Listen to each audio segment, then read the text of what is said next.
Soit avec vous. Et avec votre esprit. Évangile de Jésus-Christ selon saint Matthieu. Gloire à toi, Seigneur. Matthieu, c'est au chapitre 13, du verset 44 au verset 52. En ce temps-là, Jésus disait à la foule ces paraboles. Le royaume des cieux est comparable à un trésor caché dans un champ. L'homme qui l'a découvert le cache de nouveau. Dans sa joie, il va vendre tout ce qu'il possède et il achète ce champ. Ou encore, le royaume des cieux est comparable à un négociant qui recherche des perles fines. Ayant trouvé une perle de grande valeur, il va vendre tout ce qu'il possède et il achète la perle. Le royaume des cieux est encore comparable à un filet que l'on jette dans la mer et qui ramène toutes sortes de poissons. Quand il est plein, on le tire sur le rivage, on s'assied, on ramasse dans des paniers ce qui est bon et on rejette ce qui ne vaut rien. Ainsi en sera-t-il à la fin du monde. Les anges sortiront pour séparer les méchants du milieu des justes et les jeteront dans la fournaise. Là, il y aura des pleurs et des grincements de dents. Avez-vous compris tout cela? Ils lui répondent, oui. Jésus ajouta, c'est pourquoi tout scribe, devenu disciple du royaume des cieux, est comparable à un maître de maison qui tire de son trésor du neuf et de l'ancien. Acclamons la parole de Dieu. Louange à toi, Seigneur Jésus.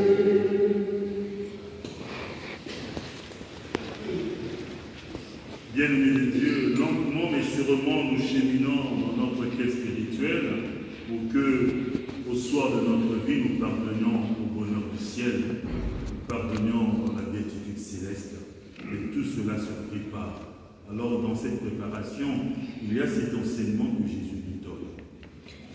Les paraboles, un langage imagé pour nous faire comprendre les mystères du royaume et qui il est, lui, le Christ Jésus.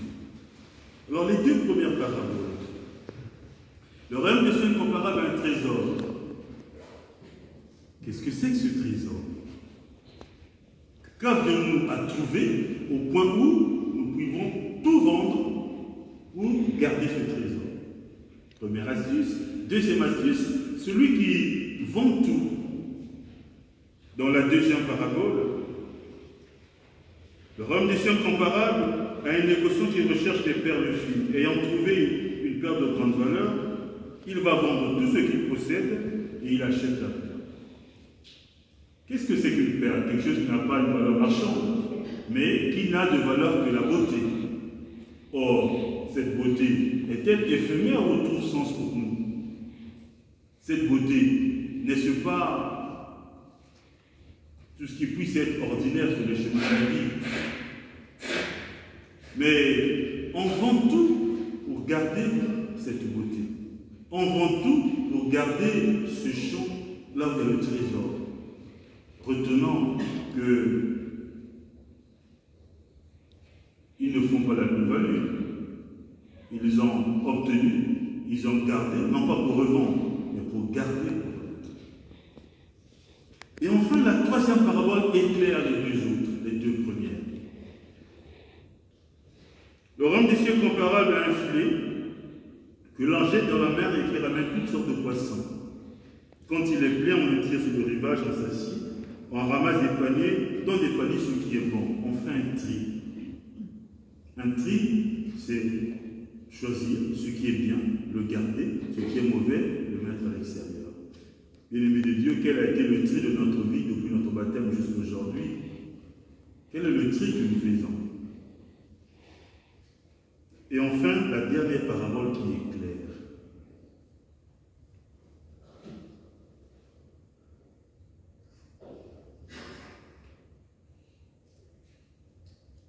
Le royaume des cieux est comparable donc à un disciple scribe devenu disciple du royaume des cieux est comparable à un maître de maison qui tire de son trésor du neuf et de l'ancien. Souvenons-nous que Jésus s'adresse à des pharisiens qui ont beaucoup parlé et qui n'ont pas pu reconnaître que Jésus est le Messie, l'envoyé de Dieu. Ce trésor, c'est lui. Donc, en principe, ils devaient tout arrêter pour se mettre à l'école du Christ et marcher derrière lui.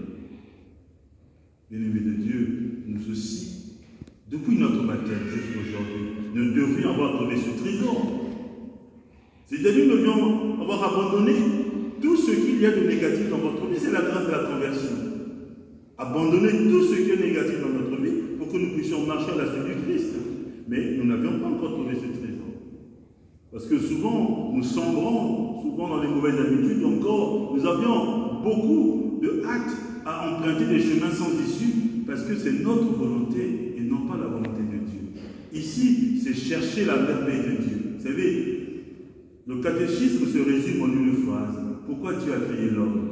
Pour que l'homme puisse l'aimer et le glorifier. Mais aimer Dieu, ce n'est pas du bout des lèvres, c'est dans l'agir quotidien. Parce que Dieu que je ne vois pas, comment l'aimer si l'autre en face de moi, je ne l'aime pas? Alors l'autre en face de moi, c'est quelles sont mes attitudes dans la vie de tous les jours pour que les relations interpersonnelles puissent aider à ce que nous vivions dans la paix, la concorde et la joie. Du neuf et de l'ancien, Jésus parle de l'ancien et du Nouveau Testament. Je ne suis pas venu abolir, mais pas faire. Donc il y a de l'ancien. L'ancien, c'est la première lecture. La sagesse. Salomon vient, on peut faire une petite généalogie. Il y a eu d'abord, à un moment donné, dans l'histoire du peuple d'Israël, il y a eu Saül. Après Saül, il y a eu David.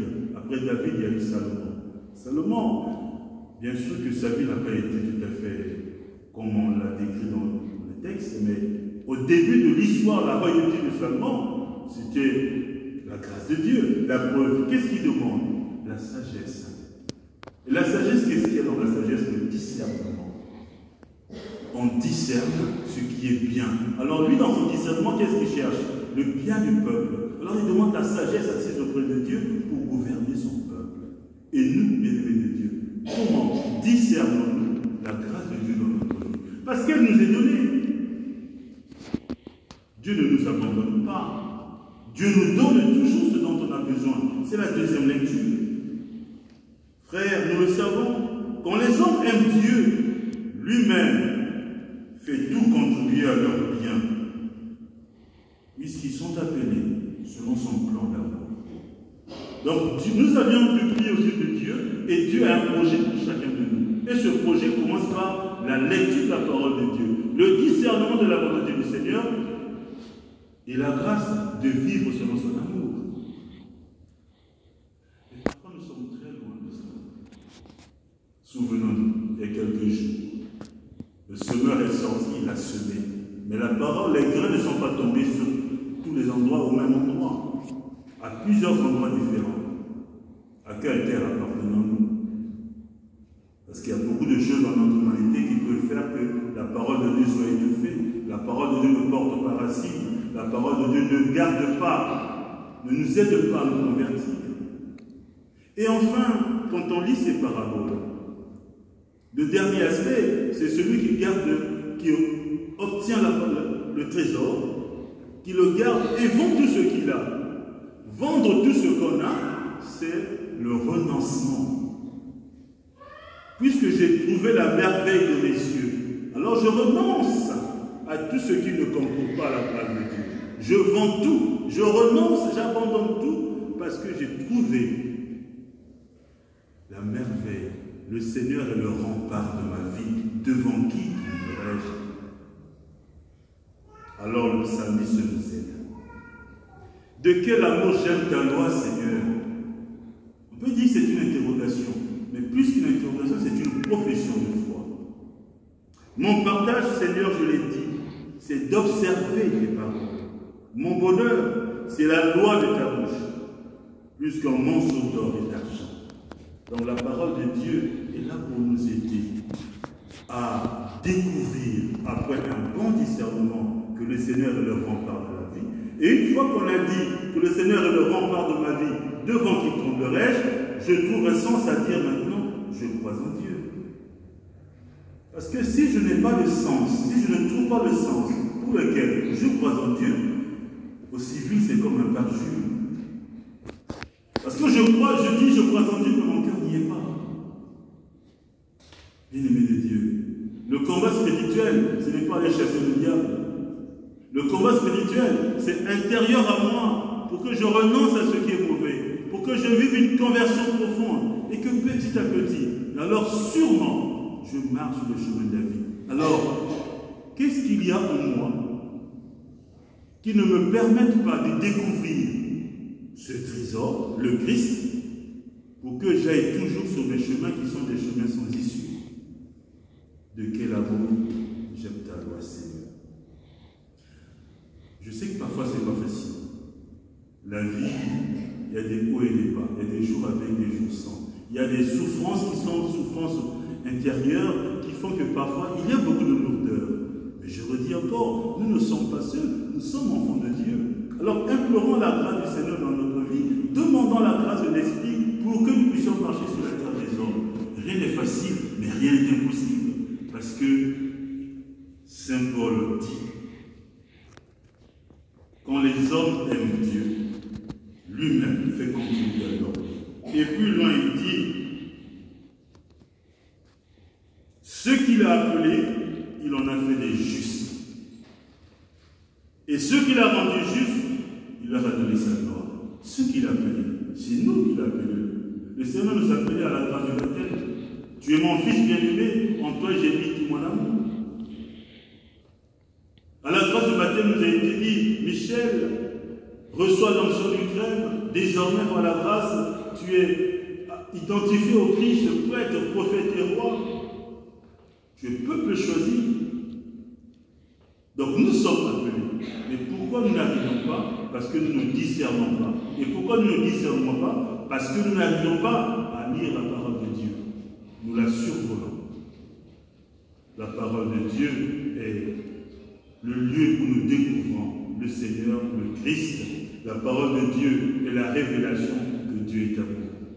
Lisons-la, vivons de cette parole, qu'elle nous remplisse de grâce pour une conversion profonde, afin que nous soyons des témoins de l'Évangile. Alors ainsi, nous aurons trouvé la perle, le trésor caché, le Christ le Seigneur.